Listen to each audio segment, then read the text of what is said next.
घी में बने हुए ये बूंदी के लड्डू तो लाजवाब है। और ये आलू की कचौड़ी तो खाकर देखो, मजा आ गया खाकर। अगर मुझे पता होता कि भैया की शादी में इतनी सारे पकवान बनेंगे तो मैं तो हर साल अपने भैया की शादी करवाती। वर्षा की ये बात सुन गायत्री, सौम्या और अर्पिता उस पर हंसने लगती हैं और अब चारों बहनें बैठकर अपनी भाई की शादी के लड्डू, कचौड़ी, समोसे का लुत्फ उठाती हैं। तभी वहां उनकी माँ अनुराधा आती है। अपनी चारों बेटियों को इस तरह शादी में खाता देख अनुराधा बोलती है, वाह, तुम्हारे भाई की जयमाला हो रही है और तुम चारों हो कि यहाँ ठूसने में लगी हुई हो। घर में ना सही, कम से कम यहाँ तो थोड़ी शर्म कर लो। आसपास के लोग कैसे देख रहे हैं पता भी है। अरे माँ, आप भी ना, लोगों का काम देखना ही तो है। आप जाओ और हमें खाने दो, अभी तक तो हमने कुछ खाया ही नहीं है। चारों का 100 किलो से ऊपर वजन बढ़ गया है, लेकिन तुम चारों को तो अपनी फिक्र ही नहीं है। अपनी माँ अनुराधा के समझाने पर भी चारों मोटी नंदे अपने खाने पर रोक नहीं लगाती और शादी का आधे से ज्यादा खाना खुद ही चट कर जाती हैं। उधर शादी की रस्में भी पूरी हो जाती हैं, जिसके बाद अब अनुराधा अपनी नई नवेली बहू सृष्टि और बारात के साथ घर आ जाती है और बड़े प्यार से अपनी चारों बेटियों के साथ मिलकर सृष्टि का गृह प्रवेश करती है। कितनी सुंदर है मेरी बहू, कहीं मेरी ही नजर न लग जाए। माँ, आजकल बहू का सुंदर होना ही सब कुछ नहीं होता, उन्हें खाना बनाना भी आना चाहिए। भाभी, आप खाना तो अच्छा बनाती हो ना? मुझे तो छोले भटूरे बहुत पसंद है। आप छोले भटूरे कैसे बनाती हो? ज्यादा मिर्ची तो नहीं डालती हो ना उसमें? अपनी चारों नंदों को अपने गृह प्रवेश पर ऐसे सवाल करता देख सृष्टि हक्की बक्की रह जाती है, जिसे देख अनुराधा, अभी तुम्हारी भाभी ने ठीक से घर में कदम रखा भी नहीं और तुम चारों ने खाने की बातें शुरू कर दी। बहू, ये चारों ऐसे ही हैं। अनुराधा सृष्टि को अंदर ले आती है और ऐसे ही शादी का पहला दिन गुजर जाता है और आज सृष्टि की उसके ससुराल में पहली रसोई की रस्म होती है। माँ जी, आज मेरी पहली रसोई की रस्म है, बताइए मैं क्या बनाऊं? मैं क्या बताऊं? तुझे जो बनाना हो, तेरा मन करे तू वो बना ले। ऐसे कैसे माँ? आज भाभी की पहली रसोई की रस्म है और आप उन्हें उनकी मर्जी का खाना बनाने के लिए कह रही हैं। भाभी, आप एक काम करिए, आप शाही पनीर, मटर मशरूम, पालक पनीर, मलाई कोफ्ता और चाय बना लीजिए। और दम बिरयानी, वेज पुलाव, पूरी, गार्लिक नान, चटनी, रायता और सलाद तो आप बनाना ही। ये तो मेन कोर्स हो गया। हम आपको बताते हैं स्टार्टर्स। स्टार्टर्स में आप राज कचौड़ी, रोल, पिज्जा, ब्रेड ढोकला और पनीर टिक्का बनाना। मीठे में भाभी आप गाजर का हलवा और गुलाब जामुन, रसमलाई और फूड कस्टर्ड बनाना। इतना सारा खाना तो मेरी शादी में भी नहीं बना था, जितना ये चारों मुझसे मेरी पहली रसोई में बनवा रही है। तुम चारों क्या कह रही हो? इतना सारा खाना बहू अकेले कैसे बनाएगी? माँ, फिक्र मत करो, अगर भाभी को किसी चीज की जरूरत होगी तो हम चारों उनकी मदद कर देंगे। अपनी चारों नंद की बात सुन सृष्टि को थोड़ा सुकून मिलता है, जिसके बाद अब सृष्टि किचन में जाती है और अपनी पहली रसोई का खाना बनाने लगती है कि तभी वहां उसकी चारों नंद भी आ जाती हैं।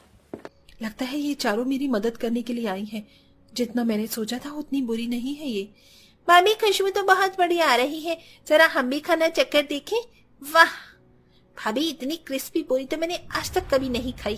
और ये शाही पनीर की सब्जी, ओए होए होए होए, साथ में ये गुलाब जामुन और रसमलाई ने तो खाने में 4 चांद लगा दिए। सृष्टि की चारों भुक्कड़ नंदे किचन में आकर उसकी मदद करने की बजाय धीरे धीरे कर सृष्टि का बनाया हुआ सारा खाना चट करने लगती हैं, जिसे देख सृष्टि, ये क्या, तुम चारों ने तो आधे से ज्यादा खाना खत्म कर दिया। अब घर में बाकी सब लोग क्या खाएंगे? कोई बात नहीं भाभी, आप थोड़ा और बना लो, वैसे भी अभी सबके खाने में वक्त है। इतना कहकर सृष्टि की चारों भुक्कड़ नंदे किचन से बाहर चली जाती हैं। ये मेरी मदद करने के लिए आई थी कि खाना सफा चट करने? अब दोबारा मेहनत करनी होगी। इतना कहकर बेचारी सृष्टि अब जल्दी जल्दी दोबारा से खाना बनाने की तैयारी करती है और सारा खाना बनाकर डाइनिंग टेबल पर सर्व कर देती है। तभी उसकी चारों नंद टेबल पर खाना खाने के लिए बैठ जाती हैं। अरे ये क्या, अभी तो तुम चारों ने रसोई में पेट भरकर खाना खाया था और फिर खा रही हो? भाभी, उसे खाना नहीं बल्कि टेस्ट करना कहते हैं। हम तो बस चेक कर रहे थे कि खाने में नमक मिर्ची तो ज्यादा या कम नहीं हो गई है। इतना कहकर अब चारों भुक्कड़ नंदे जल्दी जल्दी सारा खाना खाने लगती हैं और आखिर में बेचारी सृष्टि के लिए मुश्किल से एक पूरी और कढ़ाई में लगी हुई थोड़ी सब्जी बचती है। इतनी मेहनत से मैंने इतना सब कुछ बनाया और मुझे ही नहीं मिला। ऐसी भुक्कड़ नंदे तो भगवान किसी भी दुश्मन को ना दे। ऐसे ही सृष्टि का शादी का पहली रसोई का दिन गुजर जाता है और अब हर रोज उसकी चारों भुक्कड़ नंदे हमेशा अपनी भाभी से कुछ न कुछ किचन में खाने के लिए बनवाती रहती हैं, जिसके चलते सृष्टि काफी परेशान होती है। तुम चारों ने थोड़ी देर पहले ही खाना खाया है और अब तुम चारों को फिर से खाना खाना है। इतना ज्यादा खाना खाना भी हेल्थ के लिए अच्छा नहीं है। भाभी आप कह तो ऐसे ही रही हो जैसे हम दारू सिगरेट के नशे कर रहे हैं। अरे खाना ही तो खा रहे हैं, वो भी आपके हाथ का बना हुआ। अब जल्द से जाइए और हमारे लिए चाउमीन और सैंडविच बनाकर लाइए, बड़ी जोरों की भूख लगी है। कभी कभी तो समझ नहीं आता कि इनका पेट है या कुआं, जब देखो खाती रहती हैं। वो दिन दूर नहीं जिस दिन ये चारों मिलकर मुझे भी कुकर में बनाकर खा जाएं और एक डकार भी ना लें। ऐसे ही समय गुजरता है, लेकिन चारों भुक्कड़ नंद का खाना कम नहीं होता। आज पूरे घर में अनुराधा ने ऋषि मुनियों को बुलवाकर बहुत बड़ी पूजा करवाई थी और उनके लिए भोजन भी बनवाया था। बहू, पूजा तो समाप्त हो गई, अब चलकर इनके लिए भोजन लेकर आते हैं। दोनों सास बहू जैसे ही किचन ऋषि मुनियों के लिए बनाया हुआ भोजन लेने के लिए जाती हैं, तो देखती हैं कि चारों भुक्कड़ नंद ने ऋषि मुनियों के लिए बनाया हुआ सारा खाना खा चुकी हैं। हे भगवान, ये तुम चारों ने क्या किया? जानती भी हो कि ये भोजन किसके लिए था? माँ जी, अब हम क्या करें? अगर ऋषि मुनियों को इस बारे में पता चल गया तो वो बहुत क्रोधित हो जाएंगे। कहीं वो गुस्से में आकर हमें कोई श्राप न दे दे। अरे भाभी, आप तो बिल्कुल रामायण की टाइम की बातें कर रही हो। ये श्राप व्राप कुछ नहीं होता। भूख लग रही थी तो हमने खा लिया। अगर इतनी भूख लग रही थी तो बाहर से मंगवा कर कुछ खा लेती या कुछ और बना लेती। जानती भी हो इस खाने को बनाने में बहू को कितना वक्त लग गया। अरे खा खा कर एक दिन फट जाएगी। तुम्हारे इतने मोटे शरीर को देखकर तो शादी के लिए भी कोई रिश्ते वाले हाँ नहीं करेंगे। अनुराधा और सृष्टि की बात सुन चारों भुक्कड़ नंद को कोई फर्क नहीं पड़ता और वो आराम से अपने कमरे में चली जाती हैं। वहीं अब बेचारी सृष्टि और अनुराधा जल्दी जल्दी दोबारा से ऋषि मुनियों के लिए खाना बनाती है और उन्हें भोजन करवाती है। ऐसे ही कुछ वक्त गुजर जाता है और आज गायत्री और अर्पिता को देखने के लिए रिश्ते वाले आते हैं। तो बताइए बहन जी, आपको हमारी बेटियां कैसे लगी? हमें थोड़ा सोचने का वक्त दीजिए, हम कल आपको बताते हैं। वेदिका अपने दोनों बेटों को लेकर वहां से चली जाती है, जिसे देख इन्हें क्या हुआ? ये ऐसे बिना बताए चली क्यों गई? क्योंकि वो रिश्ता नहीं करना चाहती। मैंने तुम चारों को कितना समझाया है कि डाइट करो, इतना मत खाओ, लेकिन तुम चारों को की सुनती ही नहीं। भाभी इतना परेशान मत हो, इन्होंने मना कर दिया तो क्या हुआ, कोई और हाँ कर देगा।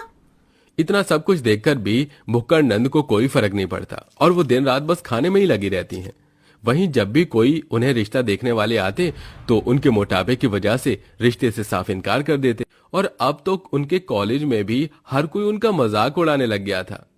अरे हटो हटो, देख नहीं रही हो हमारे कॉलेज की 4 हिप्पोपोटेमस आ रही हैं, इन्हें रास्ता दो निकलने के लिए। पूनम की बच्ची, जुबान संभाल कर बात कर, वरना क्या करोगे? अपने मोटे और थुलथुले पेट से हमें मार के नीचे गिरा दोगी। इतना कहकर पूनम अपने कॉलेज की सभी सहेलियों के साथ उन चारों का काफी मजाक उड़ाती है। सभी के सामने इतना मजाक उड़ता देख चारों घर आती हैं और अपने कमरे में बैठकर रोने लगती हैं। बस अब बहुत हुआ, अब हम चारों कॉलेज नहीं जाएंगे। तुम ठीक कह रही हो, अगर हम बाहर नहीं जाएंगे तो कोई भी हमारा मजाक नहीं उड़ाएगा। अपनी हेल्थ पर ध्यान देने की बजाय वो चारों घर से निकलना ही बंद कर देती हैं और अब घर में बैठकर हर वक्त कुछ न कुछ खाती रहती हैं। और ऐसे ही कुछ वक्त और गुजर जाता है। चारों नंद हर रोज की तरह बैठकर भर भर कर खाना खा रही होती हैं कि तभी अचानक गायत्री और वर्षा के सीने में दर्द होता है और वो दोनों बेहोश हो जाती हैं, जिसे देख सभी लोग जल्दी से अस्पताल लेकर जाते हैं। ज्यादा घबराने की तो कोई बात नहीं है, लेकिन उनकी रिपोर्ट्स के अकॉर्डिंग उन दोनों को ही शुगर और थायराइड की प्रॉब्लम हो गई है। ये सब उनके ज्यादा वेट की वजह से हुआ है। मेरे ख्याल से आपको इनका भी चेकअप करवाना चाहिए, कहीं इन्हें भी कोई बीमारी न निकले। डॉक्टर की बात सुन घर में सभी लोग बहुत परेशान हो जाते हैं, जिसके बाद अपनी मां के कहने पर अर्पिता और सौम्या भी डॉक्टर से अपना चेकअप करवाते हैं और उनकी रिपोर्ट में भी शुगर और थायराइड निकलता है, जिसे देख हे भगवान, ये क्या हो गया? अब हम क्या करें? देखो, हमारी बात ना मानने का नतीजा। अब हो गई ना बीमारी, जो तुम्हारे साथ कौन जिंदगी भर रहेगी। आई एम सॉरी भाभी, आप सही कह रही थी, लेकिन अब तो हमारी पूरी जिंदगी खराब हो गई। काश हम आपकी बात मान लेते। किसने कहा तुम्हारी जिंदगी खराब हो गई है? मैं हूं ना। अगर तुम अभी भी अपनी डाइट और हेल्थ ध्यान दोगी तो सब कुछ कंट्रोल हो सकता है।